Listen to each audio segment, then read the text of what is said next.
Hi everyone, it's Alyssa, and today I'm going to review The Green Knight, directed by David Lowery and starring Dev Patel, Alicia Vikander, Joel Edgerton, Ralph Ineson, and Sarita Choudhury.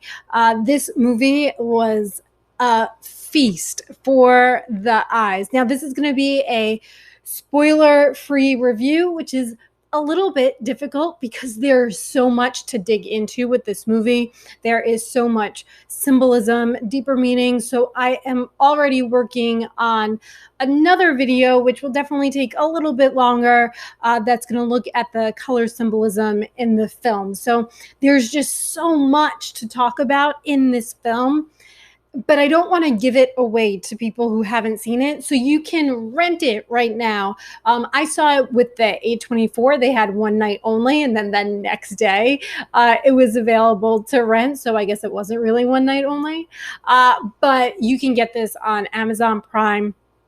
It is a $20 rental, but this is worth the $20, I'll say. But I'll just say right now, this was the best film that I've seen all year. And it's not going to be for everyone. And I'm definitely going to get into that in the review because there are some people I think maybe should steer clear of it. But if you really like a lot of those A24 movies, I do think that you would like this one. So the story is really an adaptation of Sir Gawain and the Green Knight, or Gawain if you are from England, but I'm gonna stick with the American pronunciation. And it is definitely an adaptation of the story. It keeps the heart of the story, but there are definitely certain changes in the film that I think actually improves the story for a modern audience. So this is definitely not your typical King Arthur and the Knights of the Round Table type of a story. It's not a Disney version with like the Sword in the Stone. It is a story about the Green Knight who comes to this Christmas celebration and he wants to play a game, and he says to everyone that he will allow someone to hurt him in any way they want. So whether that be a scratch on the face or cutting off his head, but then the next year that person will have to come to him and will have to experience the same event. So whether it's just a cut on the face, then that person will get a cut on the face. If it's chopping off, he chops off his head, then you're going to get chopped off. Your head will get chopped off. So that's actually a little bit different from the original story right there. So it sets things up with choices that the character has. And I won't say what direction that the character goes in, but he definitely does something because he's trying to prove himself. He's trying to prove himself as a knight, as a hero, as an honorable man, and he is definitely not that at the beginning of the film. So we see him on this journey going to the Green Knight to sort of accept whatever fate it is that he's going to get, but it's not about the destination. Of course, it is that journey, and he meets so many different types of people along the way, and this influences sort of his reflection on his life. So this is a movie where the tone is very reflective. It's very slow. It's just beautiful shots, but it's not action. It's not adventure. You're not going to see all these big fight sequences, which is, of course, why this has a much lower like a rating review system from just the average moviegoer, because it's probably not what they were expecting. So if you are expecting that, this movie is definitely not that. But if you go in with the expectation that you're going to get a meditation on life and what it means to be a human and our connection to nature, if we sort of work within nature or if we are constantly fighting against it, well, then those are the kind of questions that are going to be asked of you with this film. So I'll start with what really stood out to me was the cinematography. I would be shocked if this did not get nominated for Best Cinematography. I am really hoping this is going to get a lot of nominations, and Best Picture, Actor, all that kind of stuff. Definitely Best Director, because out of all of the movies that I've seen from David Lowery, this is by far his best, and I do like his movies, but you can see how much he has grown within this film. And so the cinematography is just wide. You get a lot of wide shots. You really are seeing the landscape. And the color palette in this is just wonderful. They really utilize a lot of complementary color palettes, and that is, of course, on purpose. So you definitely see a lot of orange and blue and green and red, or at least talk of red when you see some green. So it's so thoughtful.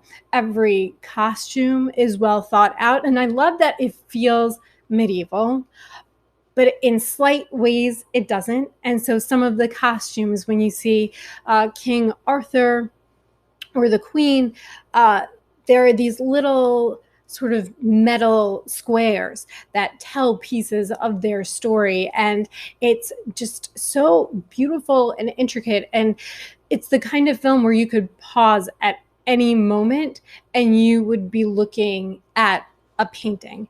And just so many sequences stand out that it's almost difficult to keep track. Like there was a scene where he runs into giants, and just the beauty of that, or just being in the woods, a lot of tracking shots when they are in the woods. So it is an ambitious film that I believe only had a $15 million budget, and it's very difficult to tell that it had such a small budget because you're getting so much for it. I would say, the CGI, especially, there is a fox in the movie. Sometimes you look at it and it looks a little CGI, but I don't care because of the budget and what they were able to do with the shoot. It was a very difficult shoot. David Lowery was sick for a very long part of it, the whole last 20 days. And yet he was able to make this happen.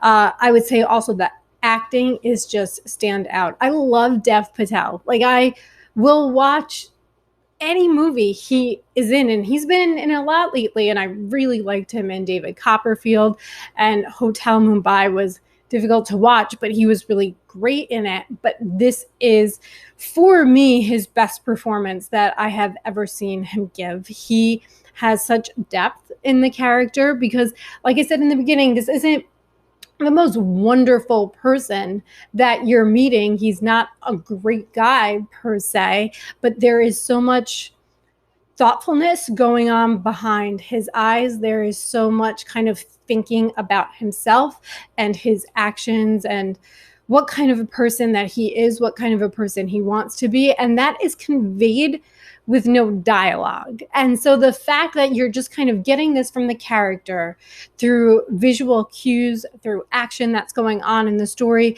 but not really much in the way of dialogue, just speaks so much to his performance. And Alicia Vikander has an incredible job to take on in this. And I won't say what that is because it definitely surprised me what her role was in this story. And if you know the story, it actually doesn't connect back necessarily to the original story. So she was just an emotional strength, so wonderful, and so great to see her in something that's a really great film. I feel like I haven't seen her for a while. I know she's in Beckett, but she kind of disappeared for a little bit, or at least I can't think of the last thing she was in. And it's nice to see her back because this is the type of film that she should be doing. At first, when the film started, I thought, why did she take this role? I don't entirely get it. But by the end, I completely understood. There's one monologue that she has about the color green.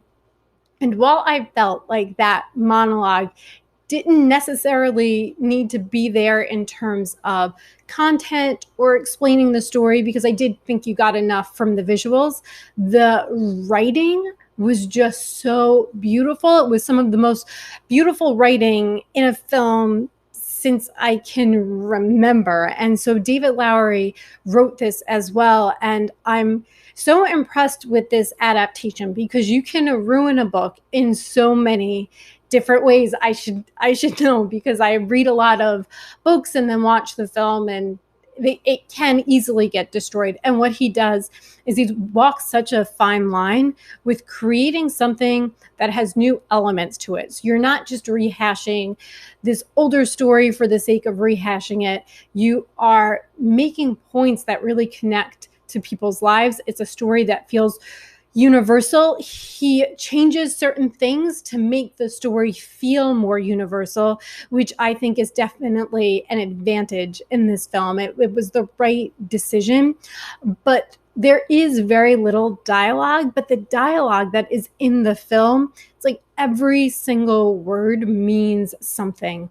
And you want to kind of digest every single word that you're getting in the film. And I was just so impressed with everything that he did with the script and with his direction style, because I like his films very much. I really enjoyed Ain't Them Body Saints, and I really enjoyed A Ghost Story. But the one thing that was missing, and of course Pete's Dragon, but this doesn't necessarily connect to Pete's Dragon, because that was a really warm film.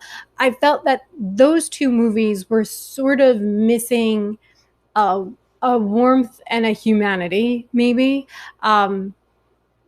Definitely not in the cinematography, but maybe in the acting style. I'm not sure. I didn't feel a huge connection. They were the kind of movies where my brain felt like it was really being challenged in what I was seeing, and really to kind of think from a very philosophical perspective, especially with A Ghost Story.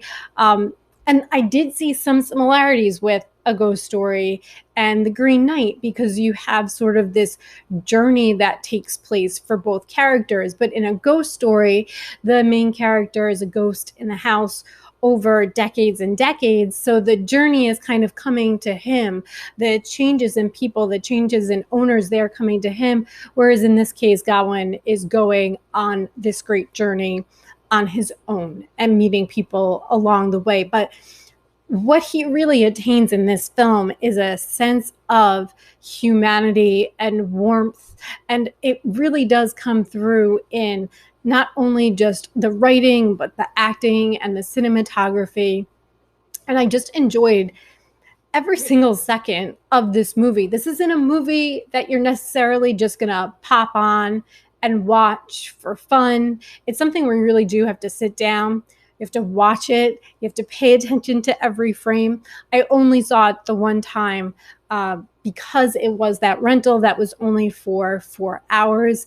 But I'm definitely going to rewatch it and re-rent it so that I can kind of take apart what every color meant, what every character meant, because I really know what to look for now. But the first time you watch it, it feels like an entire other world is sort of just sweeping over you. And I think really that is my favorite type of film. When I think of like a Blade Runner 2049 or The Lighthouse, it doesn't even need to be within the same genre. It just needs to feel like I'm going into a world and I'm being completely enveloped in that world, and it's incredibly immersive.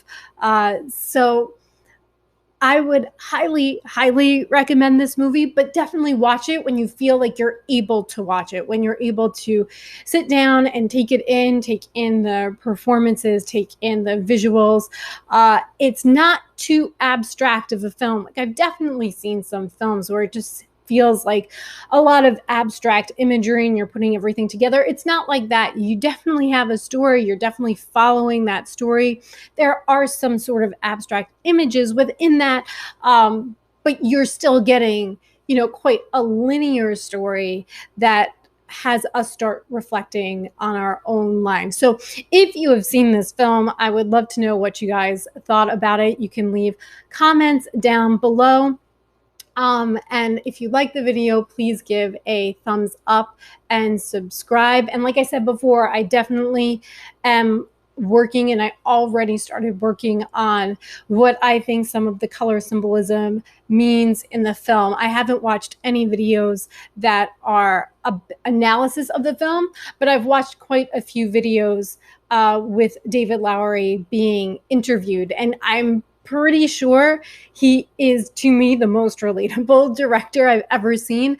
I feel like he and I have the same personality type and anxiousness. And when I sat down to watch him, I just kept watching video after video because I related just so much to his personality and the way that he started looking at the film. And it was kind of nice to see. I felt like, oh, I definitely got all of these things that, he was talking about. So I hope everyone is having a great day. Please go see this movie. And then in a couple of weeks, we can come back here and I'll give my analysis. And then this way I can hear also what you all thought about the film and some of your theories behind the film as well. So have a great day, and I will see you all later. Bye, guys.